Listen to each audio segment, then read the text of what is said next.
everyone. Mayang buntag. How's your day today? Wala na bagyo?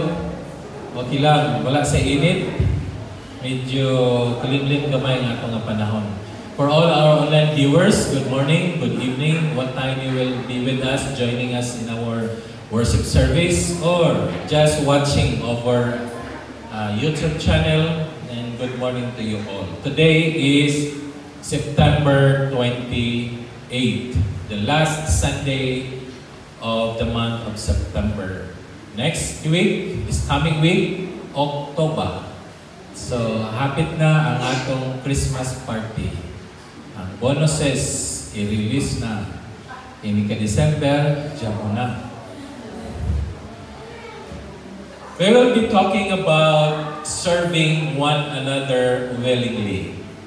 Mahal kini ang isa sa mga series of messages gi-andam nato sa atong pastoral team dito sa Tagbilaran, Maine until December. So we will be talking about fellowship. All aspects of fellowship gikan atong August until December. Mag-break lang ta sa atong anniversary o sa atong Christmas Eve, then New Year na happy. Taken from Galatians chapter 6 verses 1 to 10. Ato na sa isang pasahon, kitang tanan, mag-responsive reading ta. Katong dunay mga Bible sa inyong mga cellphones, you can turn on your cellphones just for the moment, or you just open your Bibles, the hard copies. Holy Bible. If your phones have Bible apps, holy phones. So if it is holy, it should be dedicated to God. We shall have a responsive reading from the book of Galatians chapter 6, beginning verse 1 to 10. I'll be reading verse 1. The congregation will read verse 2. Galatians 6 verse 1 says, brothers and sisters, this is in the New International Version or NIV. If someone is caught in a sin, you who live by the Spirit should restore that person gently. But watch yourselves, or you also may be tempted.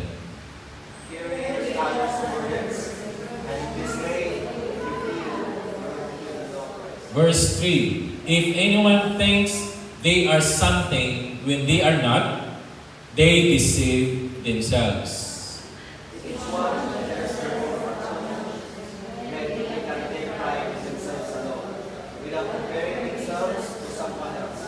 For each one should carry their own load.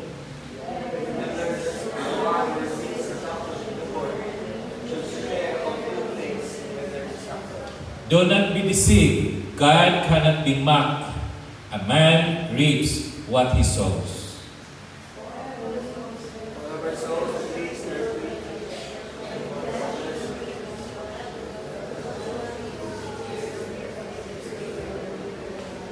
Verse 9, let us not become weary in doing good, for at the proper time we will reap a harvest if we do not give up. Altogether, therefore, as we have opportunity, let us do good to all people, especially those who belong to the family of believers. Salamat sa pagbasa sa atong pulong. Duha lang ka bersikulo ang atong pamalandungan karong nga buntag. And these two verses is found in Galatians 6 verses 9 and 10. Of course, verses 1 to 8 would be our preceding verses. Let's start with the historical background. Of course, ang nagsulat nining libro, the book of Galatians, was Paul. And he intended this to all believers, to all members of the Galatian Christian church, where they experienced severe persecution and others within the church pressure from false teachers. These false teachers are promoting legalism. Unsa maning legalism? So, din sa church, we know, in Galatia, si Pablo gahisgot og mga heavy doctrines. Daghan nga mga doktrina nga gitukik ni Pablo when you read the book of Galatians. So I encourage everyone, our listeners, our viewers, to read the book of Galatians beginning chapter 1 until chapter 6. Kaya dinha, isa-isa ha, ayaw pagbasa like you're reading a novel or reading a newspaper. Kay kada bersikulo, kada chapters and verses, naa siya lalong nga mga theological teaching. And one of these, naa din hapod sa chapter 6. Unya, ang mga false teachers, why we call them false teachers in those days, dito sa Galatia, kay si Pablo wala naman diha sa Galatia, nakapati naman siya, nga naidaghang nagsulti diha sa sulod sa simbahan, nga mga legalism nga mga magtutudlo. Kung sa man yung legalism, mga tao nagtudlo nga kinahanglan ang mga Kristohanon musunod sa balaod ni Moses. Mga magtutudlo nga nasunod simbahan nga kinahanglan tumano nato ang gisulti sa atong mga katigulangan. Kung unsa ang atong nabati, kung unsa ang atong na ibalaan sa una, kinahanglan ato ning tumanon karon. And these were all the Jews who are familiar and knowledgeable of the Old Testament books. These are the Jews that do not understand the new dispensation of grace. Di ay si Pastor Reformed Dispensationalist di ay ka kaya nahisgot man o dispensation of grace. What I mean here is that at the time of Jesus in the New Testament, in the New Covenant of Grace, lahi na ang atong nahibalan o natunan. Although kabalo ka sa Old Testament, kabalo ka sa teaching and the history, but when Jesus came, when Jesus died on the cross, when He raised up from the dead and set it at the right hand of the Father, everything has changed. But these teachers were not changed. They wanted to reinstall, they wanted the new believers in Christ to follow the law. Mga na-pressure ang simbahan sa Galatia.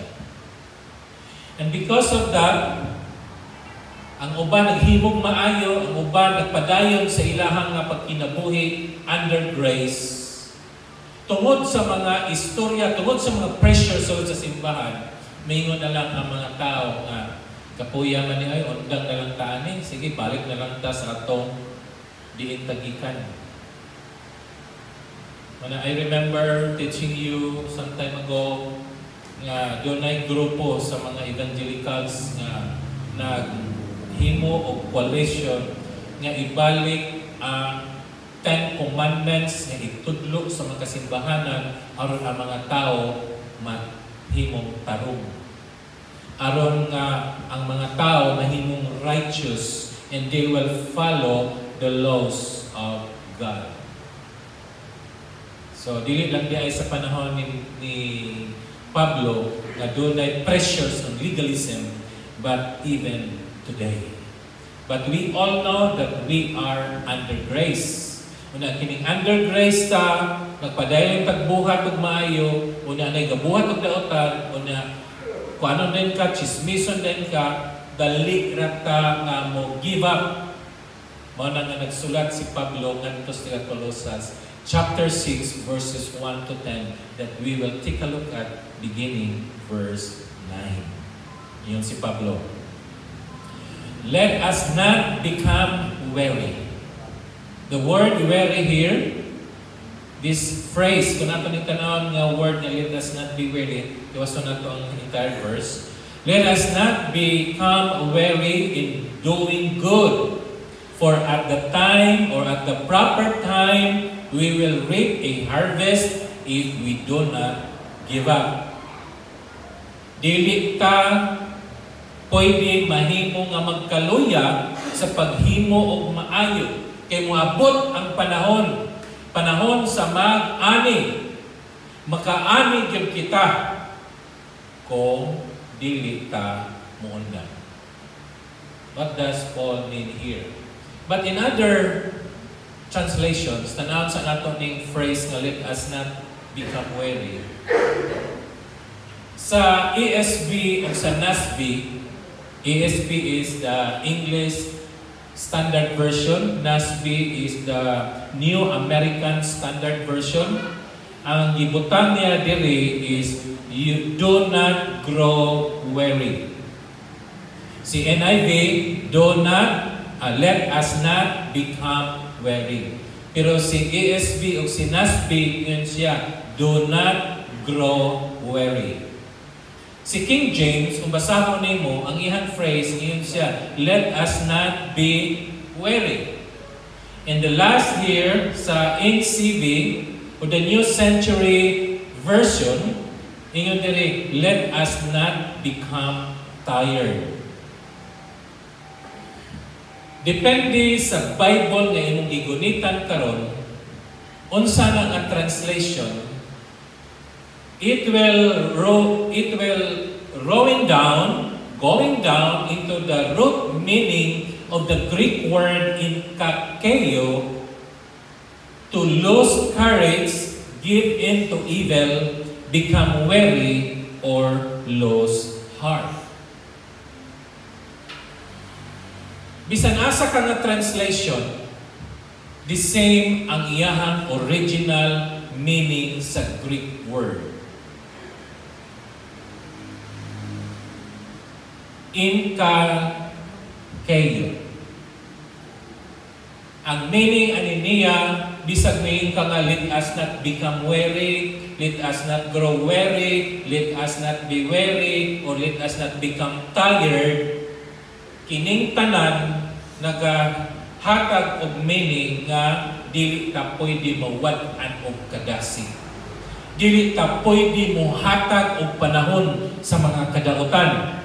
Dili ta pwede nga maluya umawad-an ta sa atong unsa man ang lost heart. Sa Binisaya. Mawad-an kasing-kasing. Lost man siya. Kana bang muluag mo mubigay. Mubigay ang imong pagbati. Imbis kay lig-on na ka tungod sa pressure, tungod sa kakapoy, tungod kay wa na nagdasig nimo, tungod kay layo na ka, dugay na ka nakabasa sa Biblia, ang mahitabo anak niya, medyo dali ra muluag, muluag ang imong pagbati sa pagpangalagad sa Ginoo. The truth behind this is, serving is not a seasonal one, but it should be a lifestyle. Now, serving the Lord, serving one another willingly is not seasonal. It should be lifestyle. Unsa may diferensya? What's the difference between seasonal and lifestyle? Seasonal, kung ganahan ko, malipayon ko, wala ako'y problema, okay ra ko matabang, okay ra ko mangalagad, okay ra ko masimba. Pero daghan ko problema, nagsipok akong wala ko'y kwarta, na high blood ko, lisod ang pagpangalagad. While lifestyle, it should be whether you are in good times or in bad mode, I need to serve the Lord. But some of us, if not all, matempted ta moingon, kapoy mo kumusimba. Ako kay problema ron ba? Unya nagkumusimba, pastor, kung masulba na akong problema.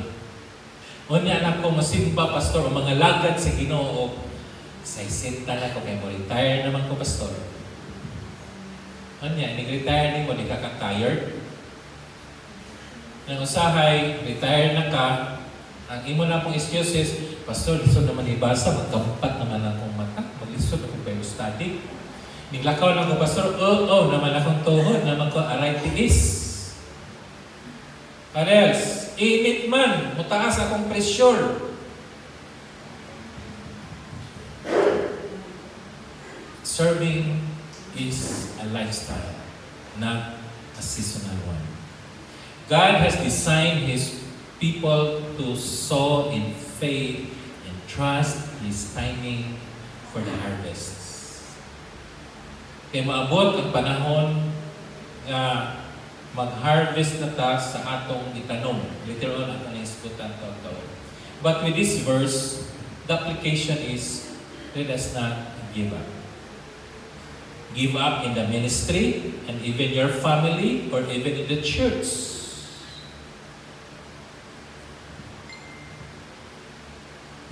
Pag-study na ko ani, medyo na-strike akong kasing-kasing.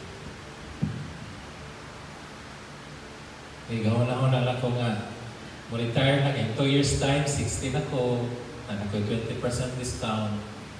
Pwede na ko mo-retire? Pastor Ryan, ikaw na diha. Na may retirement sa ministry? Pwede na ba ko mo-undang ang buhat ng maayo? Pwede na ba ko mo-undang nga, di na ko mag-alaga, di na ko evangelism kay, mo-retire na ko. So what does retirement mean? Kanuwa na kahimuon? Pwede na po. Kanuwa na kahimuon, pwede na ka mamatay. Sige. Kung di na ka mangalaga, di na ka mag-share, di na ka mutabang, di na ka musimba, di na ka basa ng Biblia, it's time for you to go to your Heavenly Father. Retire in service. Muna ka akong gyulo na. Iba nung gusto mo. No retirement. Bisan pa way nakaila, way naka-notice ni mong pagsimba, wak ka gi-greet, wak ka gi-kumusta, padayon ta sa akong pagpangalagad. Dili lang para sa Ginoo, dili lang para sa iglesia, but even to those people whom you are serving right now. Kung doon naman kay serbihan karon, ayaw di ka give up, may ka nga, di na kumuhatag kwarta di mo, sige lang kang pangayo, hatag ihapon. Kaya kung di ka mahatag, di ko katagaan sa Ginoo. Tagaan mong ka, hindi mo ka mahatag. Right? Nasahay ka naman nato, nga itong kinaiyang pagkainod nga, sige lang kong hatag. Sila na po, sikuan na po. Diba? Nasahay inanak ka, kapagod ko anak, ay kabalaka kay katantanan anak. Manudlot dahil tagkin sa napoy sunod. Ako rin, sige lang paso anong simbahan. Sila na po, asa man counsel, asa man ang kuan, mga pastor. Hindi mamalimpyo na eh. Ang undang kong paglampaso, kaya. Taga-ali ka sa Ginoo, kusog, dili ka ma-arthritis. Katungwa man lampaso, ma-arthritis ko sila, kaya wala mag-exercise. Ay, kabalakain. Don't give up. Kung sa may mong i-atiman karon, atiman kag tiguang, ay, give up. Mamatalayin lang siya tiguang na. Hindi na ka magbantay. What I mean is, wherever we are right now, sa may atong trabaho, asa man tadapit, don't give up. God has placed you in that place. God has blessed you for you to become a blessing. If you start not to give, I tell you, God will not give you something. If you stop doing good, I tell you, mahimo kang lazy people. A lazy man and woman. Padayon. Sige, padayon na nato ang verse na. Not only let us not become weary in doing good, but for the proper time, this is not the promise of God, when the proper time, we will reap a harvest. What's ang harvest? Now, during the Israelites' time, what sila humay? Ano sila harveston? Trigo. So Paul wanted to convey the truth about looking at the field. Tanawa ang atong ipagtanom. Kinsay nagtanom anak, siya pod ang mo ani. Kay nagtanom kag maayo, ang imong anihon maayo. Bisan pa in the process is not good. Bisan sa mga nahuna, na-deprive ka, gi-exploit ka, gi-abuse ka, kay ikaw rin naghimog maayo, ikaw rin nagtabang mo man wala. But remember, Paul said, look at the field. Kasi nagtanong, magpabilin ba ng tanong? Di ba na siya anihon? It will come a time, the promise of God, that God will give you the harvest of what you sow. Manang padayon ta. Si Pablo gahisgot ining agrarian culture about sowing and reaping, which is reality. Naabay imong gitanong nga wa nimo harvesta? Saging, tanong pag saging. Mamungagib na. Kung sa may pinakadugay nga harveston, mangga, 5 years, lubi, 10 years, ikaw ba ka na? Maharvest na po tagbutong. Sige na ang butong diyan, harvest na ito sa amo. Mas matini. Na may 22 kalubi ang ito. Turtag as kaayo, kasi mo sa problema na. Putlon na nato ng lubi, aron mo, pagkakaon ka. You know, it's a promise of God. The harvest, it is God's guarantee. Kung mosulti ang Ginoo, tumano na niya because the promise of God is true. Walay gisaad ang Dios nga dili matuman. Walay gisulti ang Ginoo nga dili mahimo. When Paul promises the Galatian believers, continue serving one another willingly, because in due time, there is a time frame. Dili pwede nga miyon na nga sayang. Mabitaw na sa Corinthians, sa 1 Corinthians 15:58, kasi ni Pablo, your labor is not in vain. Ang imong kahago, dili na mawala. Dili na pwede nga way kwenta. Kwintahon na sa Dios. Kung ang imong pastor wa nagkwenta, imong silingan wa nagkwenta, ang nagkwenta ra kato imong giutangan kung pila na, ang Ginoo na i-counter sa imong gihimo na maayo. The process of doing good is not easy. Sometimes tunga-tunga na ta, muundang. Sometimes, niya akong picture, nasa akong picture, di ba kita ganina? Wala, nawa. Ini, nawaron. Ngayon lang ko. Diyan. Ano ba? A picture. Ang usa, layo pa, nagpadayon. Pero ang usa, dool na. Sige mo. Nabi picture ha? Di give up. Doon na unta ang goal. Pero gikapoy naman. Hapit unta sa mahuman. Gikapoy di undang ni uli. Awa sa kakuha sa goal. Well, dinhi, pag-iyon ni Pablo, the promise is made by God Himself. What would be our application? The application here is that, remember, the harvest, when you are tempted to quit, our service is never wasted. Verse 10. Tuhan na lang ka-slides. Nito ito kitang tanan mo basa. Pasahan pa na ito ang verse 10. Ready? Read. Therefore, as we have opportunity, let us do good to all people, especially those who belong to the family of believers. Paul is talking about opportunity. And the Greek word for opportunity is kairon, which means God-given season. So, kining opportunity, hinatag na sa Dios. Kunya, narabatay istorya nga opportunity not only once, but in God, opportunity is eternal. So, dili tinuod nga opportunity not only once. Kundili, many times God is knocking us.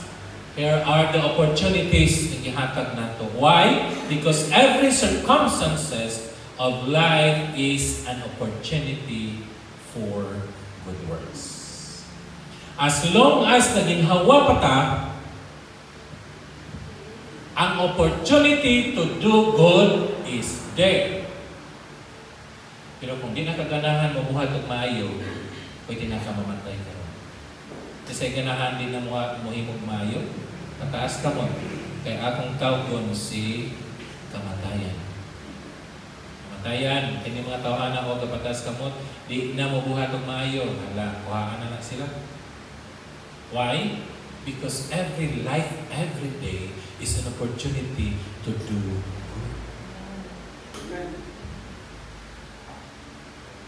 The application here is that be sensitive to God's kairos. Saan ang kairos? Opportunity. It's a moment. There's an opportunity and a moment of God for us to serve one another, to serve the church. Because serving one another and serving the church is as if we are serving God. So what are the opportunities in our life? Naramang kusbay, pastor, sa may opportunity na ako, naramang kusbay, lumag, hugas, limpyo, lumag, hugas, limpyo, to. Sa may opportunity, anak. Ya, pastor, naramang ko sa eskwelahan, sa may opportunity, anak. Naramang ko dito sa IPEX, o naramang ko sa TAS-AS, na cubicle mami ato, left and right, kana na sila. Every moment of our life is an opportunity to do good. Wherever you are, wherever we are, himotag maayo. Mo na gitawag na ito, lifestyle. Hindi siya pwede nga seasonal. Ako matukos sa eskwelahan, ato na. Pero abot sa bahay, haya-haya man. Nagkalat ito, dugod gihapon, ako gihabi manghugas, ako gihabi manglimpyo, haya-haya man. Kana pulong nga haya-haya man ato ng kuhaon, ato nang idilit, ato nang alis na og hayahay ko ani kay ako'y manghugas, ako'y manglimpyo, ako man tanan hayahay kay ko ani. Kanang hayahay man ka, nay gianda man Ginoo nimo. Unsa man? Unya katungwa ng hugas, unsa man sila? Tuas kwarto, unsa man? Nagkurog-kurog kay gilantan. O, kisa may nindot ana, ganahan kay ikaw magkurog-kurog na. Isa dire? Ano tama dito hinuktok? Daghan ng problema. Ikaw dito, ang problema niyo, hugason ra. Mahay blood ka kaana? These are all opportunities. These are all the times and moments where God mandated something good for you and for me. So, never mind. Sagdi na sila. It's your opportunity to do good. It's your opportunity to follow God's mandate because in due time, this opportunity comes. Nakita ko na. The last phrase in chapter 10, verse 10 says, kinsa may atong patagan og do good. Na yung word din ng especially. What does the word specially means? Number one, the general mandate is to do good to all. Tanan, dili lang pilit-pilit. Pero si Pablo niya nga, especially. When you say especially, special for you. Special good na, the word especially. Para asa? To those who belong to the family of believers. Kung sa may buti pasabot ni mo, family of believers. Asa man ang family of believers? Kung alam dito, pastor, katong family fellowship. Kasi nga ito. Kanang simbahan dito nga na family fellowship, sila rin dito. The households of believers, the household of faith. Number one, he's referring to the church because Paul is writing to the church dito sa Galatia. He said, tabangan, maghimog, maayo ang mga membro sa simbahan sa tibuok tao, labi na gyud dinha sa iglesia. This means we need to do good to all the people, but more good within the church. Kung naluoy ta sa mga tao sa gawas, naghatag ta, the more ang kaluoy nato nga mga tao na simbahan. Kung na mo sulisit nato sa gawas, mahatag ta, labi nagpasko na, nga magpadag suwat, kay mga nahami, kay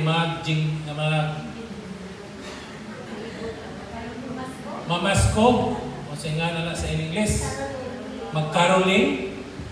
Unya, na mga tao dito, mga dagkuktiyan, ang mga tao nga mga to, magdapag yun silang mga kompletong mga instruments. Ay, ikaw dito, magkurkur ko sila kumatang ni, baka na nila ko sa kwarta, na sobre, ay, butang agda ko, o 5,000, 1,000, yata.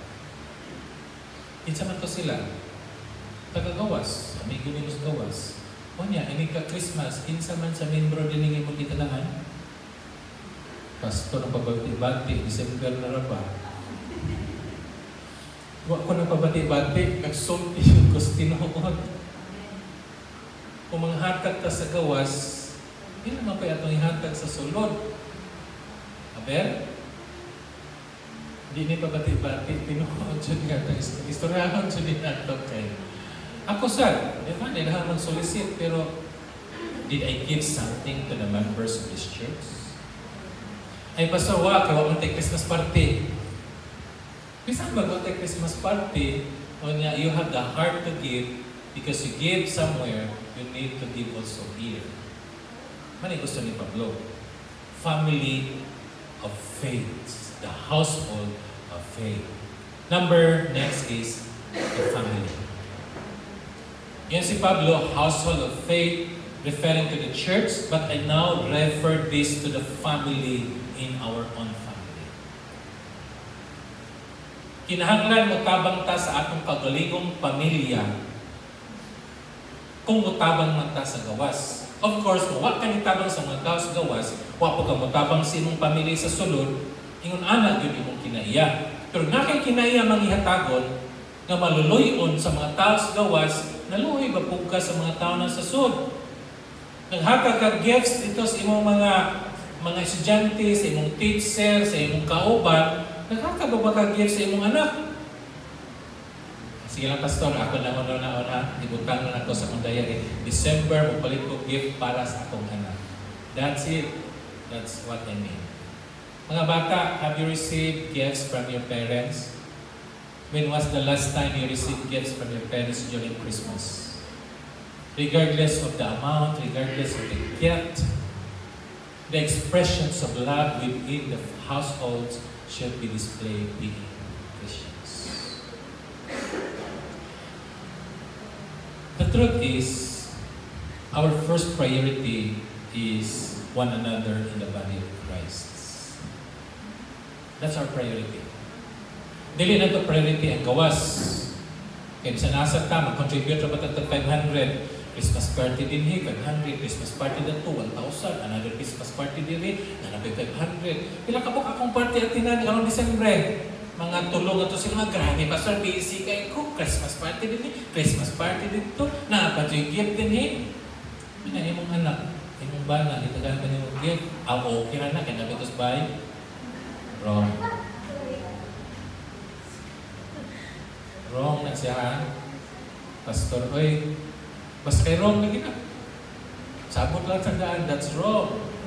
The right one is give equality gifts of service to your family. Bring your family somewhere if you want. The application to this is priority serving your own church. Even the small act of kindness, build the culture of Christ-like fellowships. Layo pa man Christmas, we still have time. October, November. Dapat tayo to 80 more days before Christmas. You can have your own gifts. Isip-isip na takaroon. Gusto kaya akong igasa sa akong anak, akong bana, akong isuhon. Kay mama ni application sa kawali karon. We forgot maybe to give a recognition and service to our own family, to our own church. But we are always busy giving Christmas gifts to our colleagues. The big idea is,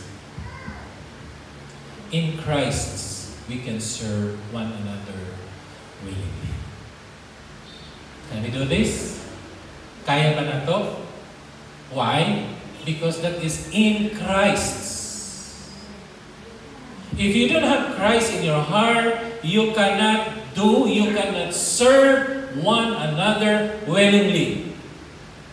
You can serve maybe, but forcefully. Napay pakaping yaw-yaw. When you have somebody, and even within your family, because you don't have Christ in your heart, pag yaw-yaw ka una, ay ha muhatag. Ang uban, muhatag una, ay ha yaw-yawan. Nga naman. Pastor, grabe naman sad. But in Christ, we can serve anyone willingly. Without pressure. Without bagulbul. Why? Because we are in Christ. Our listeners, do you have Christ in your hearts today? Is your giving based on seasonal? That only during Christmas you can give, you can serve one another? Or is it part of your lifestyle? That be it in Christmas or not, be it with the people or none, be it somebody is looking at you or nobody sees you, you're doing good. That is because Christ is in us. Wala pa ka, anak, you can open up your hearts. Receive Jesus into your heart. Gawata si Jesus yung ginong manulungs. Confess that Jesus is Lord. He died, He was buried and raised up in order for you and me to become His children. Let's pray. Father God, salamat sa mga pulong karugutagan. Salamat, O God, sa pagpahinumdum